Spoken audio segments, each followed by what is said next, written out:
Oh, welcome welcome all to the SnailTrail4x4 podcast. If you like going off-roading in Toyotas, wrenching on Toyotas, camping in Toyotas, and maybe even poking a little bit of fun at Toyotas, and of course, hearing about how fantastic land access and public lands are in Toyotas, then this is the podcast for you. That's right, ladies and germs. My name is Tyler, and joining me for another episode of the SnailTrail4x4 podcast is the one and only Jimmy Jet. And then we have a special guest coming in a little bit later here. But first, Jimmy, how are you, man? I'm good. Thanks for asking. How are things going over there? They're pretty good. We're recording a little later in the day right now. And yeah, I'm surprised you're still awake. I was asleep for a little bit, so my alarm went off, and I was like, oh, that's right. We have this going on. Yeah, we got it's a bedtime in the house right now, so you might hear screaming in the background. If you do, I swear I'm not murdering anybody. My wife is not murdering anybody. We just have a toddler, so yes, that's how it goes. Yes. But yeah, I don't want to go to bed. I know, I don't want to. I'm so tired, bro. I got bed. It's funny. We have that same problem, but ours is 12. That's perfect. I do the same thing still, so I get it. I'm there. I get it. Yeah, man. We have a really fun episode. This is a really good, I think, informative episode. It turned into more, and not just in terms of more information on the topic that I thought we were going to talk about, but more topics as well, which is pretty cool. So it's we have a Mike McGarity coming on to chat with us in a little bit here to talk about some big issues kind of going on in California that are very pertinent to off-roaders. So some really cool information. Two of them I completely forgot about. And I was like, oh, that's right. Those are going on. We should be talking about these things. So we get to talk about them today. Yeah, it just goes to show how much CORVA is actually doing. Yeah. Right. Because we're like, oh, we need to talk about this one big thing that's happening. And then when Mike came on, he's like, okay, what actually do you want to talk about? Yeah. Do you want to talk about A, B, C? We're like, oh, shit, we need to talk about it all. Yep, exactly. So it's really cool. I know that in the past, I don't know how long ago, I haven't been too dialed into CORVA. We started talking. We've had Amy Granite on the show one or two times before, talking about some land use issues with CORVA that CORVA was looking to tackle and working on. And so it's really cool to see them expanding and seeing Mike kind of filling out the presidency of CORVA. He did a great job when he was over at Cal 4. And he's done an amazing job working with Sierra National Forest with all of the trails around Shaver Lake and Red Mountain, Bald Mountain, all that conglomerate of trails in there. Mike has done a lot in spearheading a lot of those trails and the maintenance going on around there. So to see him kind of being so prosperous and being so instrumental to an organization like CORVA is really, really cool to see. That guy is very, very busy. He does not know how to sit still. I was asking him, we were trying to figure out time to schedule the recording for this episode, and he was like, I got meetings, 2-3 meetings going on Tuesday where I'm meeting with this agency and this agency and this agency for CORVA, and I've got meetings all day Wednesday with these other two agencies, and then I've got meetings back on Thursday to fill in the board on what's going on with all my meetings with all those agencies. I was like, oh my God, Mike. Jesus Christ, man. Well, when you work a full-time job and then you're the president of CORVA for your hobby. Yeah. Makes sense. Yep. So anyways, wealth of knowledge coming at you guys here today. Before we get in there, we'll highlight the stuff that we have going on, and that's typically going on. Are we out of February now, technically, when this episode airs? I don't think so. We are. It's March 2nd. When this airs. Okay, yeah. That was fast. So we'll have a winner for you guys on Thursday from February's giveaway, which was with Glue Tread and their Expedition Tire Repair Kit. So really cool piece of equipment, really cool kit that they've been able to put together. About $225 value. So if you guys are looking at getting one of your own, go visit Glue Tread over at gluetread.com. You can find them on Instagram, all over the place. And pick up their Made in the USA Expedition Tire Repair Kit, which is pretty cool that they've been able to do that and put together a very comprehensive repair kit that is all 100% made in the USA. So kudos to them. That's going on. We'll announce the winner on Thursday this week. For that, we'll announce also March's giveaway later this week as well. So we'll get into that. We always have reviews going on. So go and leave us a review on Apple Podcasts, and you automatically get entered for more giveaway stuff, such as the company that got talked about in the episode in a little bit here, Onyx Off-Road. So we have a couple of elite memberships to give away, and we'll be doing that once we reach 800 reviews and 850 reviews on Apple Podcasts. And then once we reach 900 reviews, we have a really cool giveaway planned with Morphlate, at least $1,000 value, which is going to be pretty cool to put together this really fun prize package for everybody with some cool stuff that we're working on. I just got some renderings today of the stage 2 of the design process, stage 2 of essentially 4. And so this is pretty much once it's been the okay has been given on this, then it goes into not production prototypes, beta alpha prototypes, I guess, just prototype, to make sure that everything fits together and is packaged the way I want it. So cool. Very cool, very exciting. It's fun to see this. What is it? Finally coming into life here. It's something that everybody's going to want. Okay, Jimmy? Tell me. Nope. Nine, sir. So anyways, some really cool stuff that we're doing at the show, with some really cool vendors that we get to work with and partners that we have in the industry, such as Onyx Off-Road and Morphlate and Snail Armor, and Four Wheel Underground is another awesome one that we get to work with all the time. So definitely, if you guys are interested in products in the off-road space, something to get for your vehicle, an accessory because you want to go overlanding, reach out. Chances are we've probably worked with a company that does stuff like that, and we can lead you in a good direction to support the companies that are supporting the channel and supporting the show and supporting you guys out there with giveaways and all the other fun things we do with companies. So we also have a list of some affiliate links and everything down in the show notes, but they make us a little bit of money, but you also get a discount whenever you order from those as well. Yep.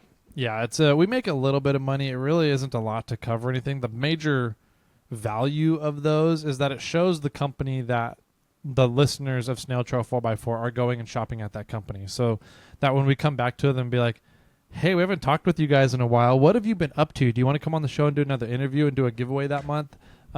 They're more likely to be like, hell yeah, let's do it. So go check those out. All the links down in the show notes and the discount codes, etc. So anything else, man, before we dive into what Corva's been up to? No, I think that's a good start, good brief summary. I'm ready to talk to Mike. He seems very bored waiting in the green room right now. So yep. I say it's we okay. jump on over. He's got music going on. He's, nodding over there in his rocking corner. out. So, yeah. All right, cool. Then we'll take a quick break here, and we'll be right on back with Mike McGarity from CORVA. Should be a fun time. At Four Wheel Underground, we have something for everyone's 79 through 04 Toyota vehicle. Whether you've got a Chevy Dana 60, 05 and up Super Duty, fabricated, FJ80, or mini truck axles, we got you covered. 3-link, 4-link, parallel, and triangulated suspension kits, we've got you covered. Under-bed coilover mounts, through-bed coilover mounts, trailing arms, cantilevers, custom-tuned coilovers, and air bumps, we've got you covered. Frame stiffeners, subframes, skid plates, shock towers, and more to come. Make sure to use coupon code SnailTrail at fourwheelunderground.com because we've got you covered. Well, welcome back, everybody. This is Monday's episode. We have a really fun interview for you guys today. Very important interview. As all of you guys, if you're a regular listener to the podcast, maybe you're a semi-regular listener, you guys know that we really enjoy and think that it's important to cover public land access issues, trail issues, stuff that comes up around the country that is things that we as a community really need to be paying attention to. such as Gemini Bridges, Oceana Dunes, all that stuff that was happening. The stuff going on now when the public lands are trying to get sold off in the budget bill. There's a lot that happens, and it happens very quickly. And we're always thankful that we have organizations like CORVA and Blue Ribbon and Cal4 and Rubicon Trail Foundation and United Four-Wheel Drive Association and Tread Lightly. All these organizations we have nationwide that really fight for us to be our voices and make sense of all of the legalese mess and help translate that back to us. So today we have here on the line president of CORVA, the California Off-Road Vehicle Association, Mike McGarity. Mike, welcome to the show. I think this is your first time on, huh? Yeah, hey Tyler, it is. Nice. You've been involved in, before we get into a lot of the CORVA stuff and what's going on, you've been involved a lot with off-roading really your whole life, and you've really gotten involved with the government agency side of off-roading, and really taking it upon yourself to make a big impact in that way. How long have you been working alongside and with and paying attention to what government agencies are doing for off-roaders now? Yeah, so that started a few years back when I started with Cal 4-Wheel and somewhere around 2014, 15, and started getting more involved with being interested in the OHMDR division, commission meetings, and going to BLM public meetings, and just trying to make sure that I was being a good board member for Cal 4-Wheel. And then fast forward to around the same time I jumped over and joined with CORVA, I was also invited to be a board member with the Friends of Oceana Dunes.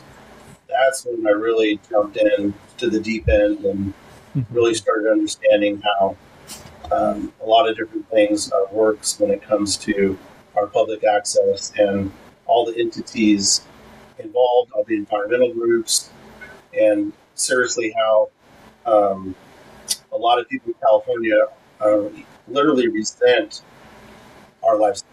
They resent what we do, therefore they don't want us to do what we do.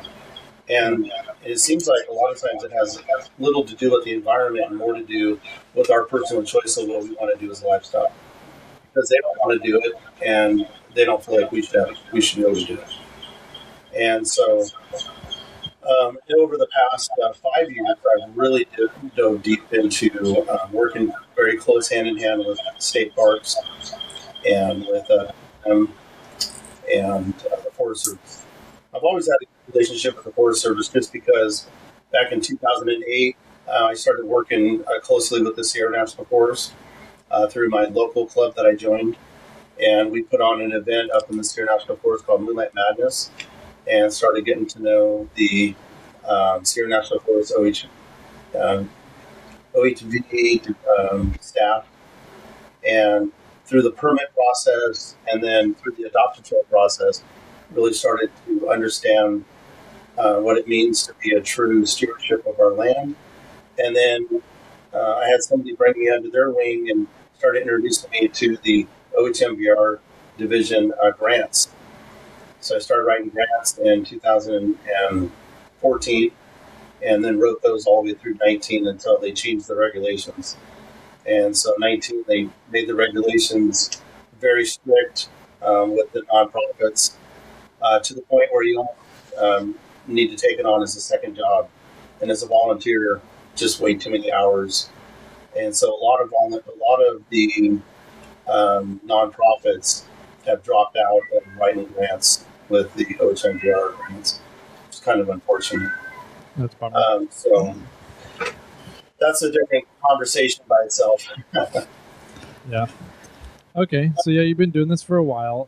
When did you start up with CORVA and move over to and kind of take on the presidency of CORVA here? Yeah, so I came on as a VP of administration and was working with CORVA around 2021. And then after a couple of years, stepped in as the president's position and just been not looking back. We've covered a lot of ground in the last 5 years. Here recently, we are working with state parks even closer now than ever before. I was instrumental in getting the Friends of Hungry Valley SVRA up and running. Nice. It's the first ever friends group for the Hungry Valley SVRA. Very cool. And so we're pretty excited about that. That's awesome. Yeah. I've always been a big proponent of one of the best ways to help the lands get managed is to give the users an empowerment of the lands and really empower them to take responsibility for it. And the best way to do that is get them involved. So creating friends groups like that is an awesome way to do it. Adopted trail programs, etc. So that's cool. Nicely done, man. Yeah. Today, there's been a few big things going on in California. And one of them is really, I think, going to have a major impact nationwide if it continues and stands the way it is. But another one makes an impact because we get a lot of people from around the nation visiting this trail. And we just had another big kind of uptake, an event happen with the Rubicon Trail. Do you want to fill us in on that? Because that happened right around Hammers. So I feel like, especially for me, it happened where I just kind of lost track of what came out, what happened, because it all happened around the hubbub of Hammers. Yeah, so a lot of your viewers or listeners probably already know that there is a reroute. Otherwise, you can call it a realignment to the trail. I really like that term, without going realignment of the trail. Yeah. Yeah, it really should be called a realignment. Reroute always has a different connotation. What's really happening is the El Dorado National Forest, it has an area along the Miller Creek that the trail has the potential of sloughing off over time towards the creek, and so they're really concerned about that. So without getting into the debate on whether that really is an issue or not, it's kind of a moot point because El Dorado National Forest and Placer County are already fully vested in and going to put in the realignment. It's already been going through its approval process, and so that's going to happen. And the biggest issue or challenge or concern, however you want to put it, has been the RS 2477 protection. And so, depending on if you talk to Rubicon Trail Foundation or RSSI, which is the Rubicon Soda Springs Incorporated folks, they both have a little bit of a different point of view on the realignment, but they both agree that the realignment needs to have that protection and needs to be open year-round.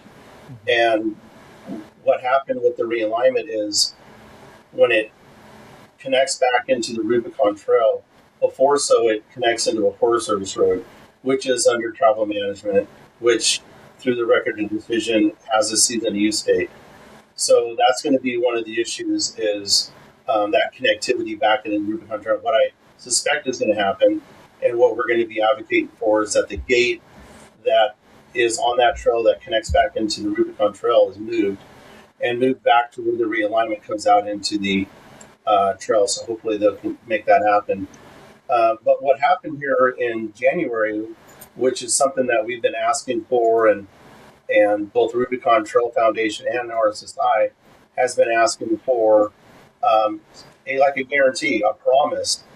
And so we just, or not we, but the Rubicon Trail Foundation and RSSI received a letter from the Placer County's Board of Supervisor and then the El Dorado County District Forest Supervisor, basically saying that the Rubicon Trail is going to stay open and be guaranteed that it will be a year-round. But what they didn't go into was they didn't talk about it being a RS-2477. So that still needs to be further discussed.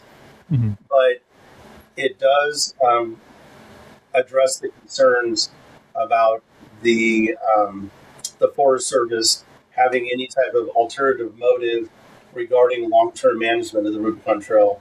The letter goes into that perception as being incorrect, and it runs counter to both purpose and the need for a recently approved trail.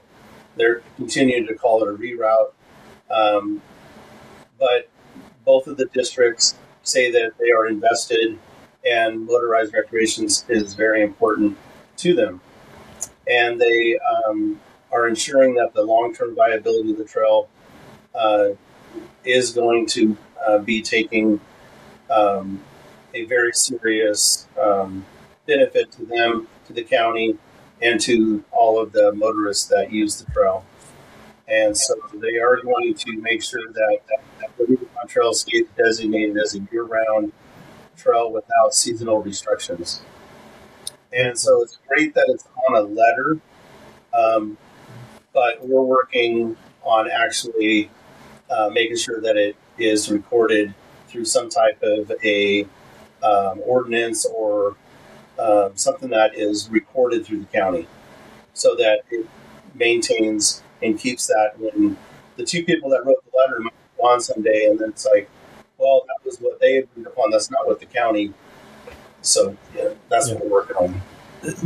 Yeah, that's cool. That's a very big news. We've talked at lengths with Ken Hauer, had him on the podcast multiple times to talk about the realignment and what it means and what's going on, and the issue with Placer County not wanting to reaffirm that they care about that side of the trail and that they want to keep it open. And so to see them release that letter was massive. I think it was a huge win and a big step in the right direction for keeping the trail open in perpetuity for the users and the people that love coming out here and visiting that part of the forest, that part of the trail, that part of the Crystal Basin. So it was a really cool thing to see happen, and it happened right around Hammers, so I totally forgot about it. So I'm glad that you brought that back up and are getting to help us report on it. So thank you, Mike.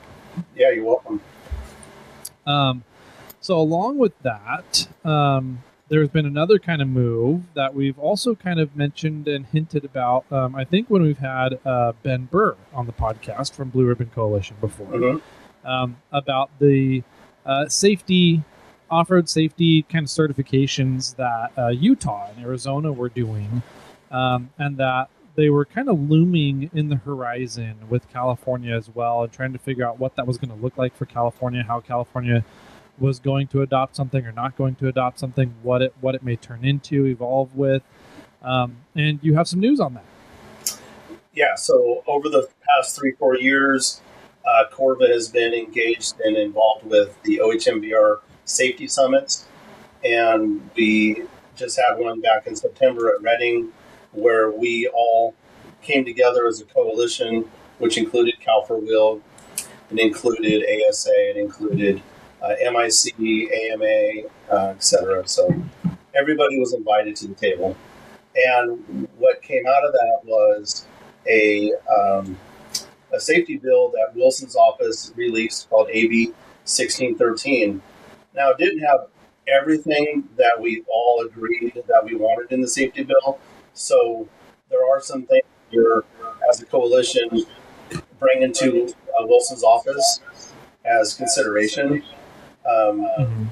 But here's the kind of the overview of what AB 1613 is. So it's basically the framework that is directing the division to convene a stakeholder group to develop a statewide OHV safety and stewardship course to be implemented by January 1st, 2029.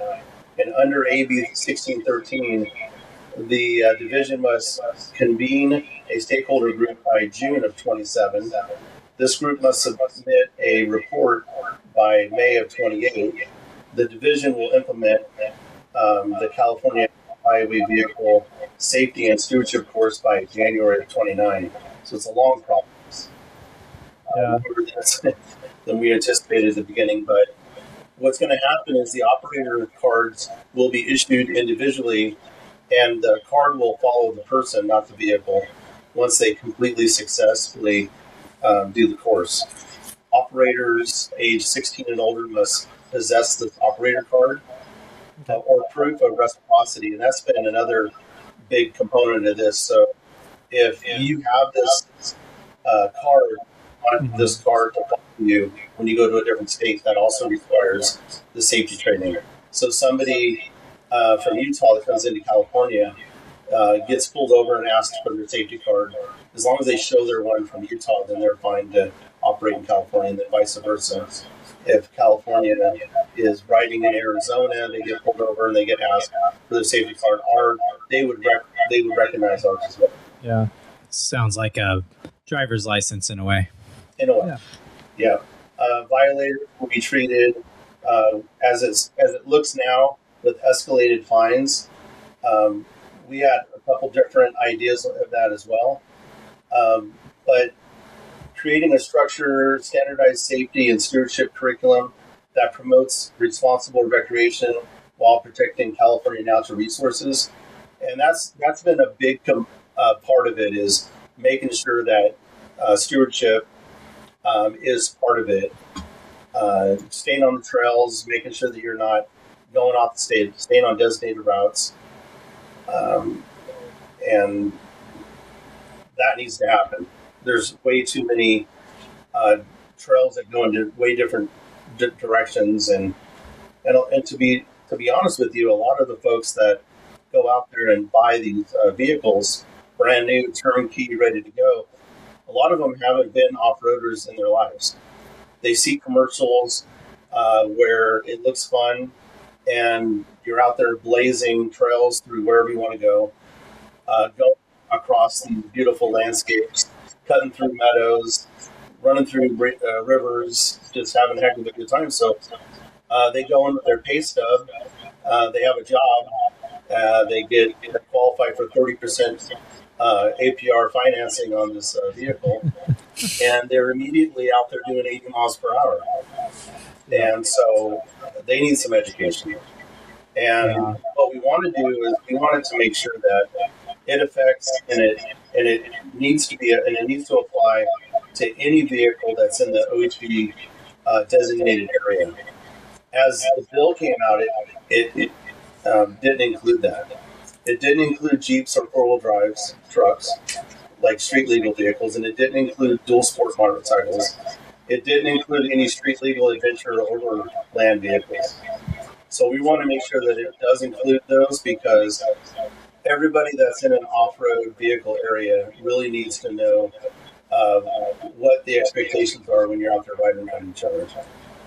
Yeah, for sure. That's a big thing. I think that, Jimmy and I harp about it all the time, is that it really comes down to education. Like, most people want to do the good thing, want to do the right thing, but a lot of them just don't know what that is. It's ignorance, for lack of a better term.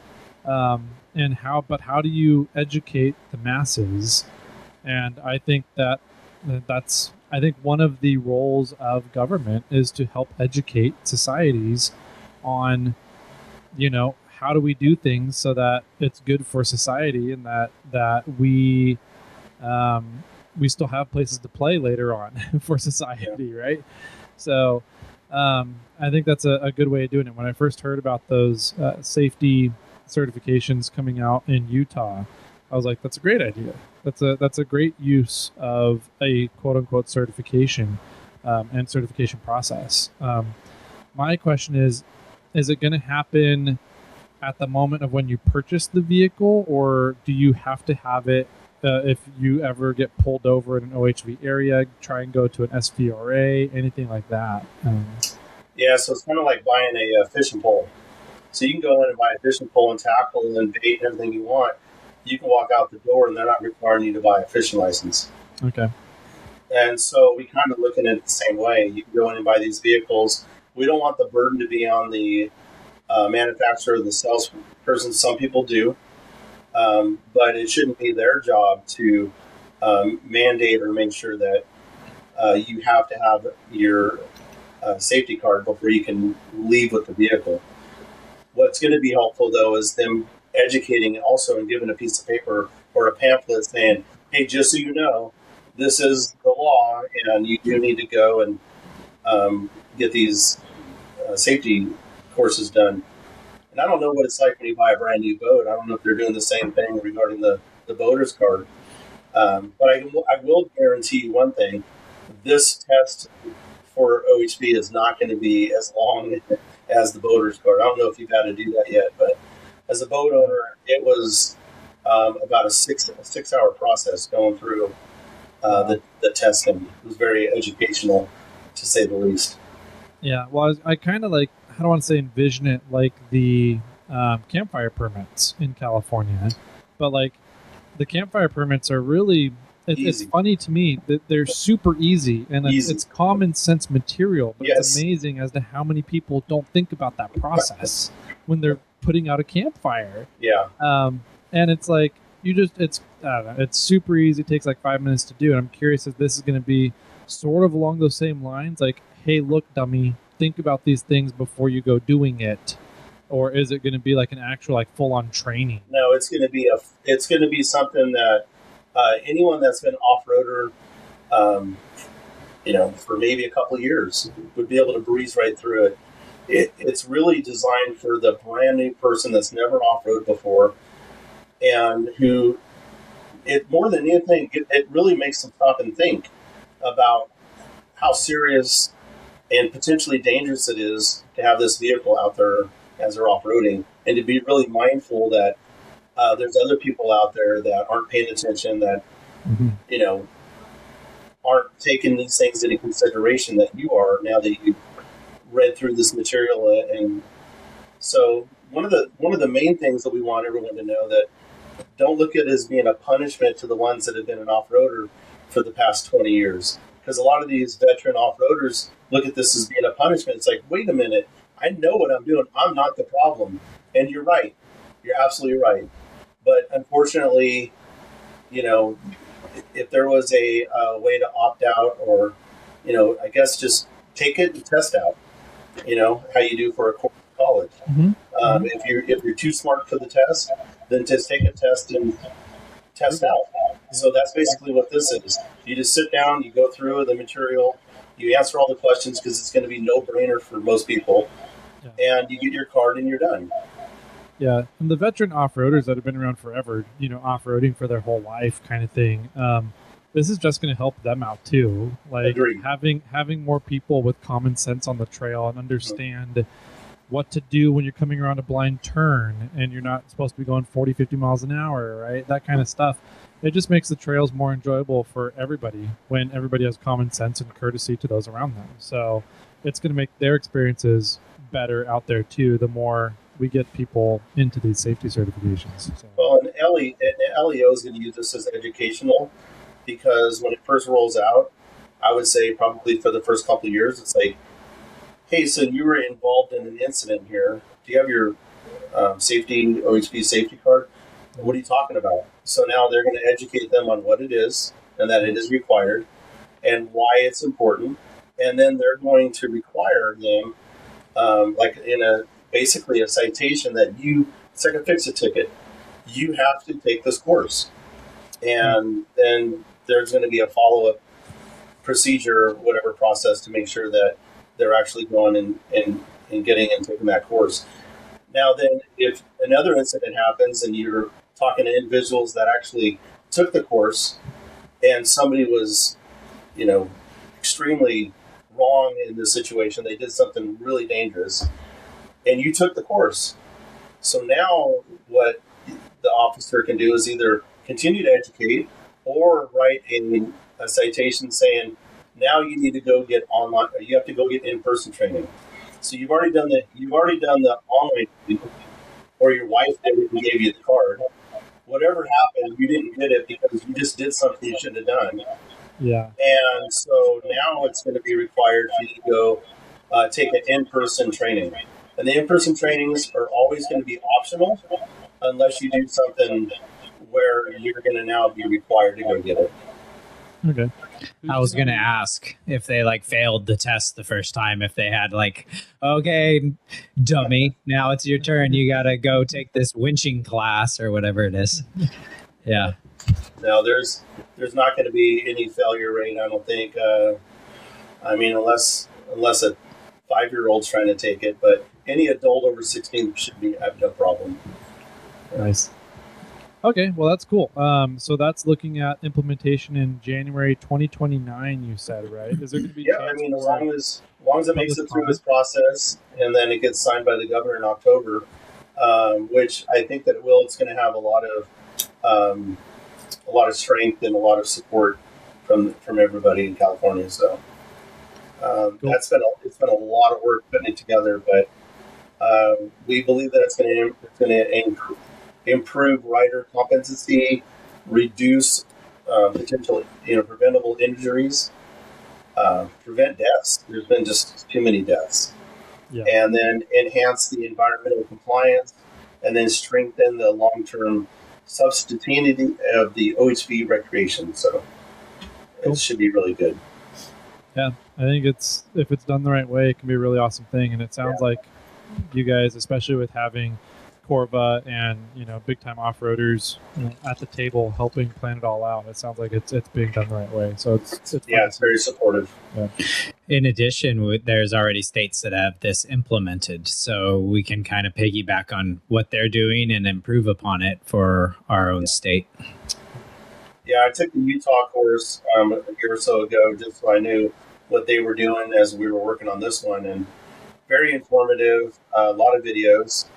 Tread Lightly is involved in theirs throughout their training video, Right. and it's literally impossible to fail because it's more educational, and so when you finish it, they just want you to understand the knowledge, and it's not a pass-fail situation. So Nice. Are you going for the full collection of the safety cards from every state? now I've been told that there's one of our neighboring states where their safety course is pretty pathetic, so I don't want to put them on blast, but I'll stay away from that one. Utah is the one that we're modeling ours after. So, Very All right. yeah. Awesome. So there was also another big thing that happened recently regarding 2,200 miles of trails around Mojave, right? Yeah. What this was alarming to hear about just at first, at the blank statement of 2,200 miles being closed around Mojave. Yeah. That was alarming in and of itself. I mean, the off-road community went up in arms when 426 miles of trails got shut down in Gemini Bridges and Labyrinth Rims around Moab. 2,200 miles. That's 5 times the amount of mileage. Just poof, gone. And it seemed very sudden. It seemed like there was not a whole lot of warning. There was not a whole lot of planning that went into it. Unlike the Moab decision, I mean, that decision was building for almost a decade. But this one, it just seemed like it came out of left field. So the turns out perception it actually did. So the perception is that it came out of nowhere. Yeah. The reality is this has been going on for many, many years. Okay. Many years, and so it's called WeMo, and so the Western Mojave. It's actually dating way back before 2019, 2006, and so 2006 was the beginning of it. 2019 was the second chapter of it, and now we're in the latest chapter. BLM has known about WeMo. They have been ordered to have been working on WeMo, and basically it's just kind of like the travel management. Like the Forest Service has travel management that they worked on back in 09 through 10. It was a whole lot easier for 18 Forest areas in California to get their motor vehicle use maps done through travel management. You have to look at and understand that the area that we're talking about, just Western Mojave, is 6,000 miles of trails. Wow. And so it's an enormous area. And I didn't realize there was that many trails around Mojave. Like just the Western Mojave. That's crazy. it is crazy. Okay, so when you're driving over 58, you're coming over Tattoo Pass, and you're cruising down, and before you get to the turnoff, if you're going to head towards California City and Friends of Jawbone and Randsburg and everything, so you have to remember when you keep driving and you're heading towards Barstow, that's a long stretch. Yeah. Well, as you're driving along, you're looking off to the left, and there's the borax thing out there, and well, beyond that, if you think about it, from the mountains all the way across 395, all the way to Calico, is all BLM riding trails. Wow. It Wow, I didn't is realize it was that big of a lot. Acreage. And to complicate things, all those trails, the reason why they kind of hit and miss, it's not because they're not connected. It's because there's all these private landowners all in there. It's a checkerboard. And so a lot of these landowners, they occupy their land, and so they don't have a fence. So a lot of those BLM trails will look like they start and stop. Well, they don't, but they don't want to connect any trail across BLM land, or I mean non-BLM land, because they don't want a home or a landowner to look at a map of BLM map. Why are you putting your trail right across my property? You don't own it. Yeah. So they don't show the trail going across my property. But the trails, so you think about 6,000, it's probably in reality more. Wow. Than that even, because a lot of those property out there, they're no one living there, so there's trails that are going across their private land. And then there's so with this closure, there's the conversations like, well, what about all these private property owners? They still need to be able to get to their property, and so they still have right away to do that. And some would argue that if you're riding off-road and you're going from Friends of Jawbone or Doug Springs over to Randsburg, that you can make the argument that you're traveling to get there. You're not off-road recreating. You're using it as a corridor to travel. And so there's going to be a big debate on what can be enforced and what's not going to be enforced during this time. Okay.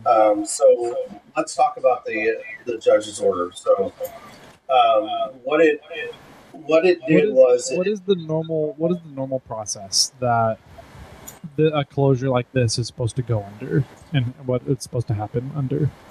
So it all boils down to BLM, and BLM is supposed to bring in the resources, bring in the specialties, and go through every inch of trail through this minimized criteria. And the Forest Service uses minimized criteria, and BLM uses minimized criteria. In this minimized criteria is a variety of different things that need to take consideration for every bit of the trail. And it can involve archaeological, it could involve any type of a hydrology concern. It could be, regarding soils. It could be, and in this case, it is about the endangered species, the desert tortoise. And so a lot of these trails go through these different identified habitats. Okay. And so the BLM had a certain amount of time to get this routes and everything done. And it involves and it includes the Federal Land Policy Management Act, so it's called the FLPMA, and then the National Environmental Policy Act, so NEPA, and then the Endangered Species Act, ESA. So the Center for Biology and Diversity, they use everything at their disposal. Us little off-roaders, it's like, what do we use at our disposal to defend ourselves?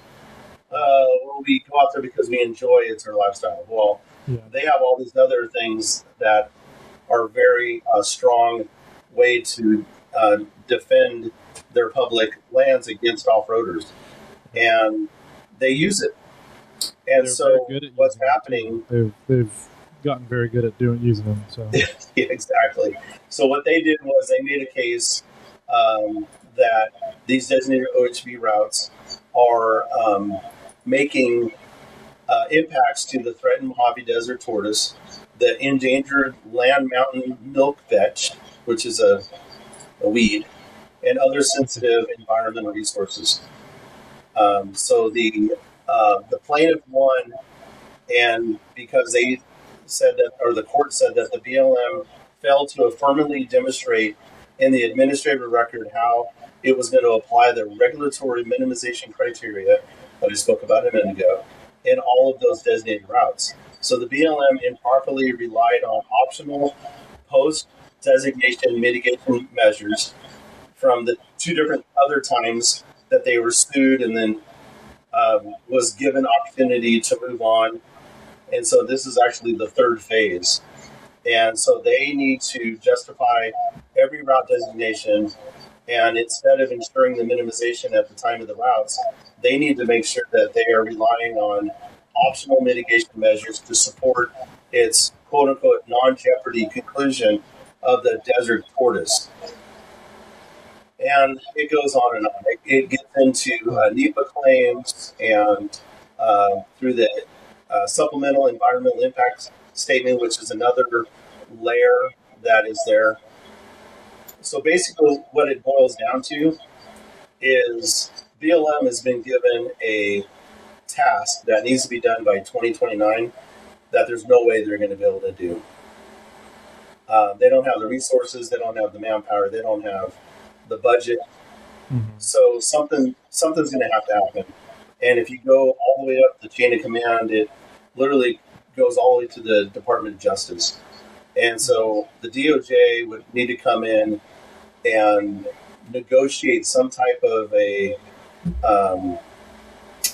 process or some legal. Today I was on a call where I'm not an attorney, so I don't know all there's some legal in judgment or things that they can do that's beyond an appeal, where they can get some type of a stay in order to keep the routes open and then still allow the BLM to go in and do their job. But it's an incredible amount of work that,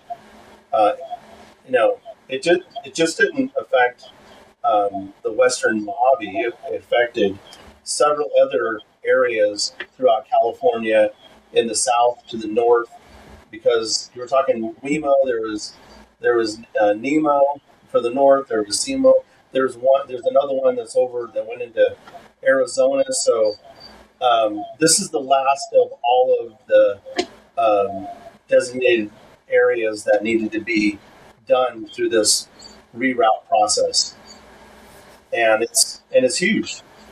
And so now what? So what do you do now?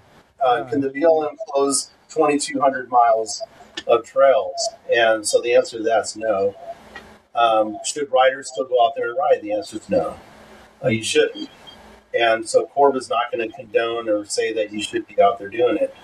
But what's going to happen if riders still do? Well, if they get pulled over, they'll be educated and told that they shouldn't be out there riding. My point would be that if you are going to go out there and violate the closure rule, that you are absolutely staying on the designated routes and that you are staying away from any vegetation. Because on the trails, these milkweeds are not growing on the trails; they're growing out in the landscape. Well, the environmental groups say that when they find tracks that go out off of the trail, that they are disturbing the crust layer, and that crust layer in some areas has not been disturbed in millions of years, and it's very important that it stays that way, because there's a whole other environmental point of view of the damaging that it could do to the desert. So I'm curious what they say, because that happens in hiking trails all the freaking time. What are they saying? What is the CBD saying about when that happens in hiking trails? Are they shutting down all the hiking trails and saying, well, hikers don't get to go out to these places anymore either then? Well, you know what they do, and they started doing this, 20 years ago? You have to get a permit to go hiking. And so they limit the areas that you can even go hiking. I was a big hiker back before I got fat, And I used to go into Desolation Wilderness all through the 90s.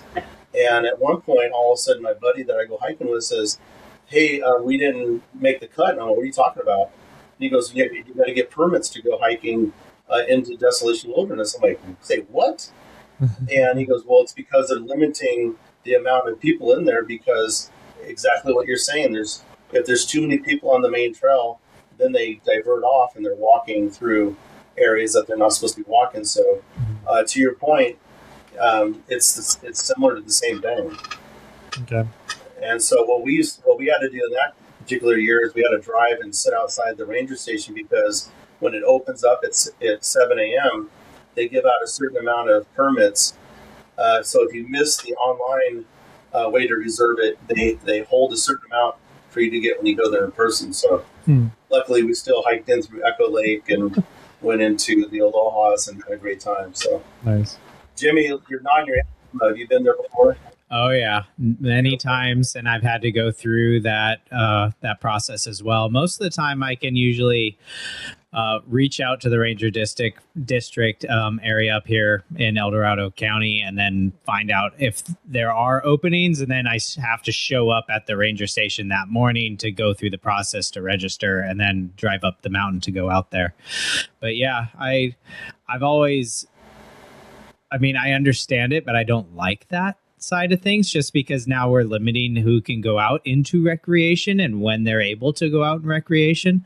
But on the flip side, it's really nice to be out there and not run into anybody and not see anybody. Yeah. It's also, I mean, I don't know how far down this little rabbit hole we want to go, but it's also weird because the rule is like you have to hike on a certain trail, you have to stay in a certain zone your first night, and then you're allowed to go wherever you want. So it's it's interesting on that side, because then it's like, well, then everybody could end up at Lake Aloha and all have this huge party, all like whatever 20 of you that are allowed in there. But you're not allowed to go in at the same time in the same areas, but eventually you could all get into the same area at the end of it. So I remember one year we were hiking in, we were heading towards Aloha, and my buddy was like, "Hey, let's just go down to Lake of the Woods." And he goes, "Well, we can't. The first night we have to go where I said we're going to go." I'm like, "Ow, Wow. Who's going to check on us?" So we ended up at American Lake, which is a little further east of or west of Aloha's. And sure enough, a ranger came up on us and checked our paperwork and says, "Hey, you guys were supposed to be at Aloha." And I said, "Yeah, we decided we wanted to come over here." And so he was cool about it. You guys shouldn't have done it, but. yeah. But anyway, back to WeMo. So this is an ongoing, every day something is changing. What it basically boils down to is that we're looking at temporary closures of certain routes. We're looking at they're going to reanalyze every designated route. They're going to look at every route by route and scrutinize whether it should stay there or not. And there's most likely going to be a reduction in route mileage. So when this is all done, we may only get 1,800 miles of the 22 back, or 1,500. We'll see how that goes.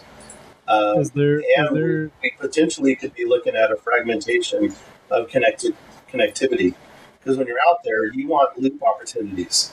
Mm-hmm. And that's the best case scenario when it comes to minimizing impact on these off-road trails. Is if somebody has to go and then come back on the same trail, it's better if they can go loop around and then come back where they started and not come back on the same trail they were on, and that reduces the wear and tear on those trails.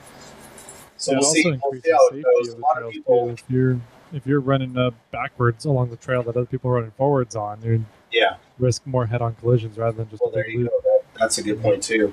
But a lot of people, including myself at the beginning, was pretty harsh on the judge. The judge is very environmental leaning judge, but it is something that the BLM knew was coming. Center for Biological Diversity, the CBD, they knew that the BLM was supposed to have been doing this. Was the BLM dragging their feet on it? No. Did they make a hard enough case to DOJ for more funding because of it? Maybe not. They probably could have done a better job of this. Was it a wake-up call for everybody that this is a pretty serious situation? Yes. And we do need to take it seriously because it is, even though we don't agree with it. You know, a lot of people are like, well, how many desert tortoises got killed last year? And it's like, well, it's kind of unfortunately beyond the point. It's beside the point. And it is what it is. We have to deal with it. And the BLM needs help.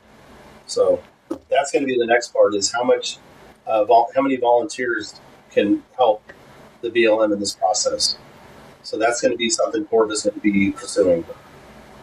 Yeah, that was going to be kind of my question was because I just had some meetings with El Dorado National Forest about some other topics, and the topic about funding came up, and they're at an all-time low in funding, and they're like, we just don't have the money and the funds to put people out on trails to have a presence for enforcement issues, for just having a presence to keep the riffraff down, right, and keep the honest people honest, right.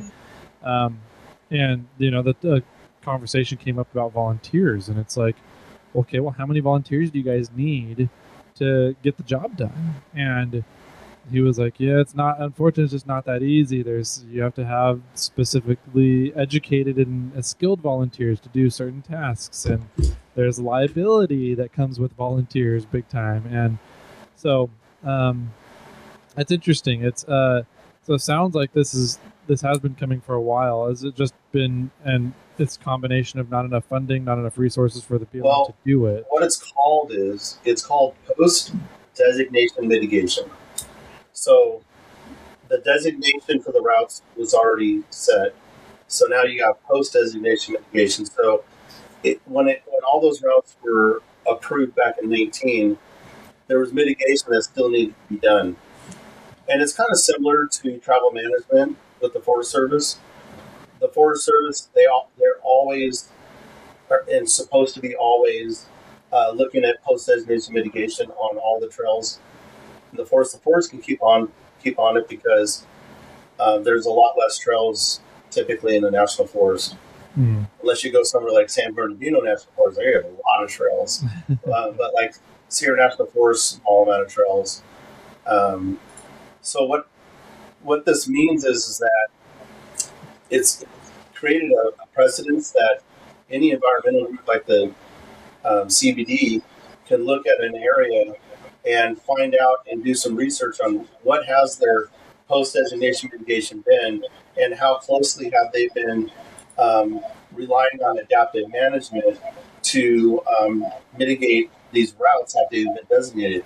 And if the Forest Service or the state or BLM haven't been doing this, and then all they got to do is get a court order and they can shut the trails down.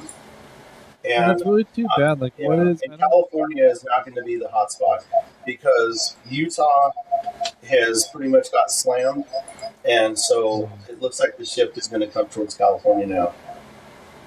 Lovely.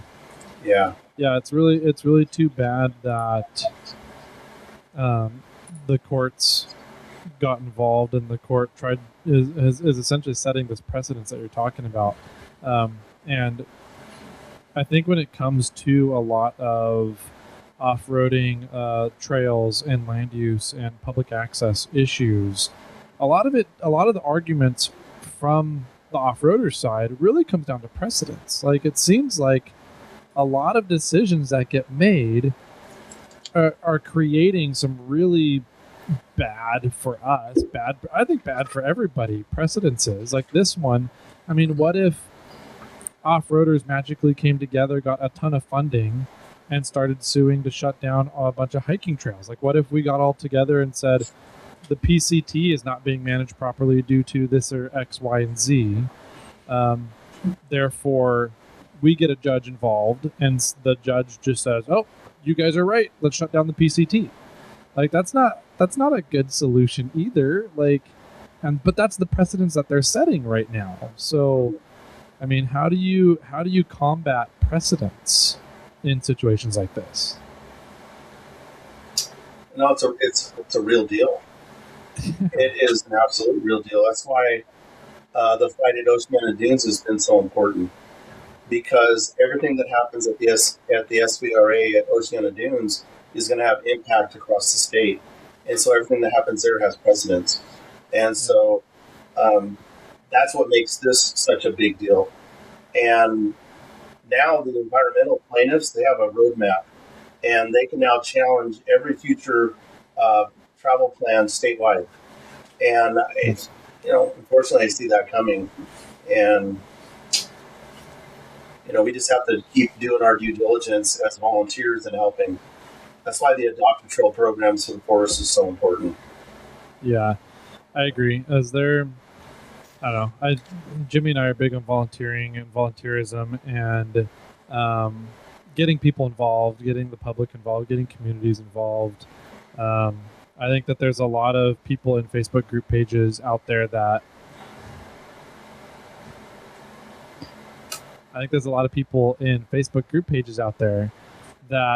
are not as organized as a lot of clubs are, and that if we could find a way to educate those groups and the masses, again, educating the masses about ways to get involved and make an Adopt a Trail or make a friends group for an area, and how that could all work out and benefit the community as a whole.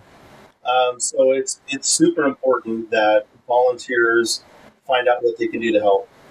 And instead of arguing with the Forest Service or arguing with BLM, understand that if they don't do what they're supposed to do as the land managers, this is the consequence. So, it ties back into the safety and stewardship bill that has been just released that we talked about a moment ago. And so one of the things to really talk about is making sure that everyone's staying on designated routes. And so make sure you have a Venza or Onyx Off-Road, or have your motor vehicle use maps, and you can download those right off of the Forest Service website. And when you go out places and you see a designated route, and even though you see all these other trails that go left and right, you really need to stay on the designated route. And it's as simple as just following the blue dot on your phone. And so Onyx Off-Road is a great map that I love to use. Everybody has their one that they like, but I really like Onyx Off-Road. They put a lot of time and effort into theirs, making sure that it stays up to date with the motor vehicle use maps.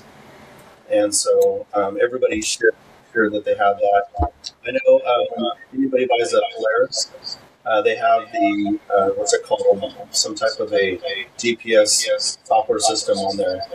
So just whatever you use and follow it. Yeah, essentially something like Onyx Off-Road built into Polaris vehicles now. So Yeah. Side by side. Yeah. That's pretty impressive. Yeah, we're big fans of Onyx here on the show. They do a lot of really cool stuff. They have MVUMs, motor vehicle use maps, kind of as a layer built into their software, which is really cool. Helps keep people on trails, on the designated routes, like you said. Is there any way to fight the claims? Because I can't imagine that there's a ton of tortoises, desert tortoises, being killed by OHVers out in the Mojave. Is that substantiated, or is that just a false claim? Because it feels very much like the snowy plover argument from Oceana Dunes. Has that been substantiated? Am I wrong in that, or what's up with that claim? Well, it's just like the mountain-legged yellow frog or toad in the Sierra National Forest. There's so it's that constant argument. Well, how many takes are okay? Because there is a certain amount of takes that's going to be acceptable. It's just inevitable, even though you don't want to see any. But you can't ignore the fact that there's predators out there also. And so they see a tortoise next to a trail that is deceased. It's like, how do you know that it didn't happen? You do an autopsy on them. Was it a lot of times they're gone because pancake with a tire tread over it, or was it kind of like chewed and torn apart? Like a predator got it. Well, and the ravens are really bad, and the ravens have gotten worse and worse in the desert because of why? illegal dumping. That there is a big illegal dumping problem. There's a group that I work fairly closely with that keep our deserts clean. Mm-hmm. And they do some awesome work in deserts and cleaning up the illegal dumping. And I never realized there was that much illegal dumping going on in deserts. It's pretty crazy. Yeah, keep our desert clean, clean desert, and Friends Smoky. What are they called? Friends of Smoky, is that right? Or Sons of Smoky, sorry. Yeah, Sons of Smoky, that's one. Sons of Smoky, that sounds right. And so it's super important that everyone listening and just to educate, let your people know. And I think when you go out there and you're in a group ride, the tailgate meeting is so important, so you can talk to one another about what the expectations are before you hit the trails and go out there and enjoy our beautiful California. So yeah, good point. Well said. I think that more people can definitely get involved with areas that they love and are passionate about. I think Jimmy and I are very passionate about the Sierras up here in the northern west slope of the Sierras. You did a lot in Fresno, the Fresno Sierra Shaver Lake area. And there's a ton of people that love the Mojave and all that area out there in SoCal. So if people want to get involved with stuff like that, you said CORVA is looking at possibly starting to try and organize some of that. How is that coming up? Yeah, so first off, go to corva.org, become a member. It's just $40 a year. You can't even go to breakfast for $40 anymore. So 11 cents a day. It's really nothing. And so become a member. So then you can get plugged in, and then you can start receiving information. And then get involved. Come and help. We're going to have volunteer days out in either the Forest Service or out in the BLM or state parks at the SBRAs. Come and get involved. Be part of the solution. If you're a renegade, you can still be an individual and be a member. You don't have to belong to a group or a club. There's a lot of anti-group and club people out there. I get it, but we need your support, and we need more members. So, yeah, no, that's good. Jimmy and I have always made the argument: if you are off-roading and using public trails in California, you should have a membership to CORVA and Cal4 at bare minimum. Both under $100 and belong to both. Yep, it's such a little cost compared to what we put into our vehicles and the recreation. I mean, that's less than a tank of gas for the weekend, right? So, it's really not a lot in the grand scheme of things, and it gets a lot done. That money goes pretty far with organizations like these two. So, well, a lot of people ask, what do I get for my $40 a year? Well, you get representation. You're working. You get a seat at the table. And you get a seat at the table. You're contributing towards us having a land use manager. So our land use consultant actually is Ted Cabral. He's a ex-OHMBR commissioner. He works hand in hand with all of the three land managers. He is at the table. He's talking. He's working on our behalf. And so that's what you're doing. You're a member. You own part of the association. The association is owned by its members. I'm a volunteer. I'm a lifetime member. And all of our board members are members of CORVA. And we're all volunteers, and we're trying to make a difference in California. I think we're doing a good job at it. So I would agree. You guys have been in a lot of places especially over the past few years. It seems like CORVA has started growing kind of exponentially. It's pretty cool to see. So, well, hey, thank you so much for helping make everybody aware and educating everybody on some of the issues going on right now, some of the good news, the bad news, what can we do here in California, and how some of these things are impacting not just California, but elsewhere too. So everybody go out and get a CORVA membership, man. I know that mine lapsed, and I wasn't aware of it. So thank you for that conversation and the getting me squared away on it. I still got to follow up on that email, but if you guys don't have a CORVA membership, go get one. $40, and that gets you a seat, gives you representation. If you don't have that, then you don't have any room to, in my opinion, say anything when the trails shut down, you lose your trails. When you lose your areas you love to go wheeling and take your family and your kids to. If you're not being active to try and prevent it in the first place, then you kind of lose out, and that's what happens. So be active, be aware of what's going on. If you can also give volunteer hours, that's always needed. That can always find a place somewhere. So it's not just always about the cash, but the cash goes a very long way to fight big organizations like the Center for Biodiversity, who has a lot of funding to do a lot of litigation and lock things up in court for a very long time. And so cash goes a very long way with organizations like CORVA that are putting up the good fight and dealing with litigation and trying to find ways to fight the big pockets of CBD and other places. So yeah, and then tomorrow morning I load up the Jeep and I'm heading towards Hungry Valley. We've got the OHMVR tour in Hungry Valley tomorrow. Then we have the commission meeting in Santa Clarita. So we work on this. I work on CORVA every single day and have a full-time job. So that's crazy. That's a lot. So Tyler, thanks for having me on. I appreciate it. Jimmy, I'll look for your CORVA membership coming in. You guys have a great rest of your afternoon. Yeah, thanks, Mike. Thanks for joining us today.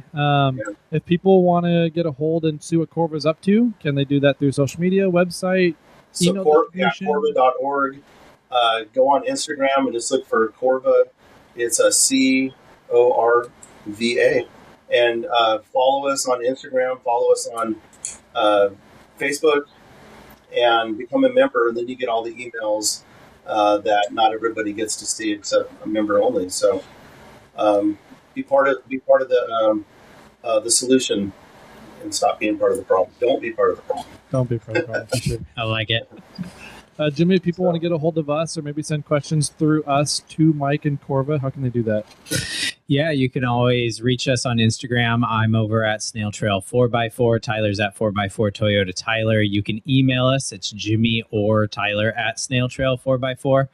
Or you can give us a phone call at our voicemail line there, which is snail mail. It's 916-345-4744. Sweet. Sounds great. Thank you everybody for your time. This is now one of my favorite points of the show. I get to put everybody on the spot. Kind of final words to wrap it up. It can be thank you. It could be join CORVA. It could be what you had for lunch today, or what are you drinking right now? That's a good one too. So Jimmy knows about this, so I'll put him on the spot first. Jimmy, final words to wrap up the show. Yeah, first I want to say a big thanks to Mike for joining us and taking the time out of your day. I know you're a super busy guy, and we are late in the day already, and thanks for taking the time out of your day and your family and life just to hang out with us and talking to a microphone. So big thank you there. But my final words are, it's really a challenge to everybody. It's like $40 really isn't that much, but when you start getting $40 from 100 people, 200 people, 1,000 people, then you can really start making these big dents in against the agencies that are hunting us and taking away our freedoms and our fun. So just go out there and get a membership. If you're not in California, you could still get a membership or find an organization in your area that you want to support, because we all need the help and we need to keep our lands available to for ourselves and for our future. Absolutely, 100%. Mike, final words to wrap up the show? Yeah, final words is just get involved, be part of the solution. Know that CORVA is here. We're here to stay. It's been over 55 years. Ed Waldheim was one of the founders, and his legacy lives on. And we're going to continue to keep fighting on behalf of not just our members, but everybody who enjoys going off-road. And that's just not off-roaders. People that hunt, people that fish, people that camp. A lot of people that don't even off-road, they use the trails that are maintained by off-roaders to access their favorite lake, their favorite place they go hunt, the favorite place they go fish. And so remember that. It's not just because you're a green sticker off-roader to support off-roading. If you just enjoy the outdoors, then you should support one of the organizations. So thank you. Yeah, for sure. I think a lot of people forget that public access means public access. If the off-roading trails get shut down, that usually means your access to your favorite destinations gets shut down as well. So Yeah, people don't get that. yep, it's always impressive to me to see when people don't understand that. So Yeah. thank you so much, Mike, for coming on. This has been awesome. I guess that's about it for here. We'll see you guys on Thursday. Have a safe rest of your week, and we'll see you guys soon. Don't All right, see you guys.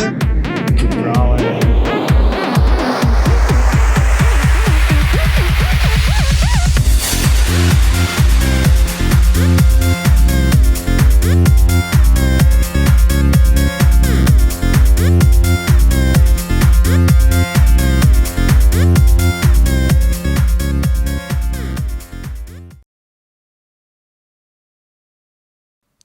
I got one for you. I'm ready. What kind of sandals do frogs wear? Actually, let me start over. I'm gonna redo this joke. Okay. The way that it says it. It Oh, should be, okay. what kind of shoes do frogs wear? I don't know. Open-toed shoes. Okay. Yeah. See, it's That's- better with shoes, not sandals. Yeah, that Open-toed. sandals doesn't make sense. Open-toed sandals. All sandals are Open-toed. open-toed, aren't they? Yeah, right? So what kind of shoes? Yeah, we'll go that way. I like it. Yeah.